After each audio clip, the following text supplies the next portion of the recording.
Guys welcome to my new blog. બધા જય શ્રી કૃષ્ણ, જય શ્રી મહાકાલના બ્લોગમાં બધાનું સ્વાગત છે. તો મિહિર આજે મામાને ઘેર જવાનું છે તો રેડી થઈ ગયા છીએ.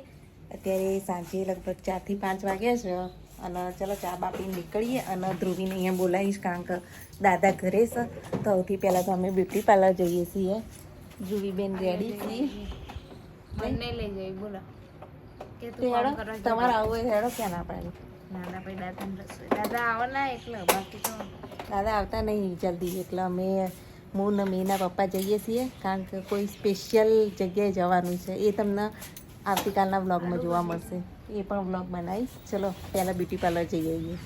તો એટલો જોરદાર પણ જવું પડશે. હેડો આવીને પછી ચા બા પીશું. ખરા બપોર તો અમે એરિયા સુમસામાં નહીં તો અમારી એરિયા આવે તો આટલો ફાયદો હોય તો અમે જઈએ છીએ. નહીં તો પહેલાં તો ચાલતા જતા અહીંયાથી. અમે આવ્યા છીએ હેતલબેનના ત્યાં હેતલ બ્યુટી પાર્લરમાં. તો ચાલો જઈએ અંદર. પેર ના હોય તો સારું હોય. હેતલબેન મજામાં ખાલી છે એટલું સારું ને તમને. તો ગાઈસ જો મમ્મી તો બેસી ગઈ આઈબ્રો કરાવવા. આઈબ્રો કરાવી લીધો. જઈએ. મીના પપ્પાએ રાહ જોઈ રહ્યા છે. તો હવે જઈએ છીએ મીના મૂકવા. અત્યારે લગભગ 6 વાગી ગયા છે અને ધ્રુવી અહીંયા રહેશે.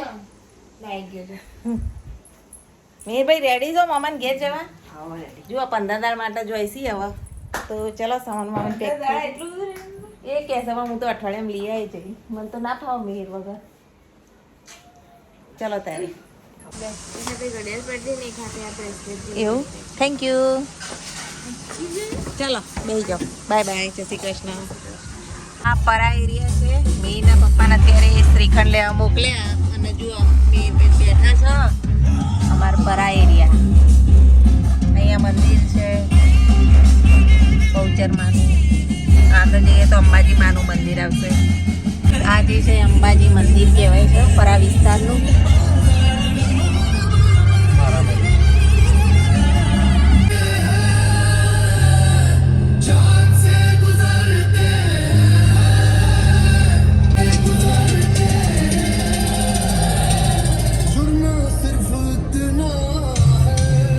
જો અત્યારે વેડા ગામ પહોંચે છીએ. 6:30-7 વાગ્યા હશે. 7 વાગે. નાદીપુર અન્ન ક્ષેત્ર અને જ્યાં 2 ટાઈમ આ અન્ન ક્ષેત્ર ચાલે છે. નાદીપુરની અંદર ત્યાં ફ્રી ઓફ જમવાનું મળે છે અને બહુ સરસ હોય છે જમવાનું. જરૂરિયાતમંદ જેને બી જમવું હોય દરેક જણ જમી શકે છે ત્યાં. આ છે નાદીપુર. જ્યારે પણ આવો નાદીપુર તો આરતી અન્ન ક્ષેત્રની મુલાકાત ચોક્કસથી લેવી. થઈ ગયા છીએ ધમાસણા. નારાયણ બંગલોઝમાં અમારા સાડા રહે છે. શ્રી નારાયણ બંગલોઝ. હા જો છોકરાઓ તો રાહ જોઈને ઊભા છે. સાર્થક તો આ તો અહીંયા ગેટે આવીને ઊભો રહ્યો હે. સાર્થક તો અમાર જો રાહ જોઈને કેવા ઊભા છે. કેમ એન્ટ્રી પાડીને અંદર જાડ્યાની હોય. હા તો એન્ટ્રી પડાવી દે. પડાવી દે એન્ટ્રી. ચલો અહીંયા એન્ટ્રી પડાવીએ અને પછી આપણે જઈએ. તો 90% આવશે તારા. જો અમારા મમ્મીનું ઘર અહીંયા છે ધમાસણા. જે કલોલથી આગળ અંદરની સાઈડ આવેલું ધમાસણા ગામથી આગળ નારાયણ વિલા બંગલોઝ. અને આ મમ્મીનું ઘર. તમે ઉતરી જાઓ પછી. તો જો મેં તો સામાન લઈને હેડ્યા. બોલો મજા. જય શ્રી કૃષ્ણ. અને મીના પપ્પા ગાડી પાર્ક કરે છે. ચલો અંદર જઈએ. અલા લાઈટ કરે લાઈટ. હા મજા. હો મજા. એ શું કરે? જુઓ મામાને ઘેર આવીને કેવા ખુશ થઈ ગયા મીર ભાઈ તો. સીધી આવતા વેત મસ્તી ચાલે. ગાડી પાર્ક કરીને બોલાવે હેતલ બોલાવે. હા કેમ છો મજામાં?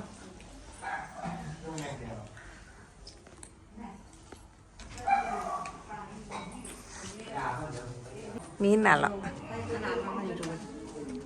દાદા ઘેર એટલે મૂકીને આવ્યા ગુડીને તો. દાદા આવતા નહીં એટલે. હા એ તો રસોઈ ચાલુ છે અને આપણા ભાઈને મળી ગયા અને મજામાં. કેમ છે તબિયત સારી? અને જો આ મંદિર દર્શન કરીએ. જય લાલા પ્રભુ, દ્વારકાધીશ, જય લક્ષ્મીમાં, જય ગણપતિ બાપા, જય મહાકાળીમાં, જય વહાવટીમાં. તો હવે કંઈક કરીએ કામ બામ. તો જો આવા બધા જમવા બેસી ગયા છે. તો હેડો આપણે જમી લઈએ. હવે ભૂખ લાગી. હવે જઈને હું બનાવ્યું દાલ બાટી.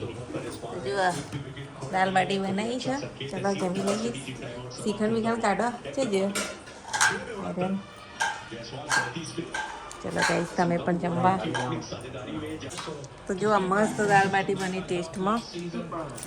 બધા તૂટી પડ્યા. ચલો શ્રીખંડ ખાવા. લો ગાઈસ તમે પણ ખાઓ.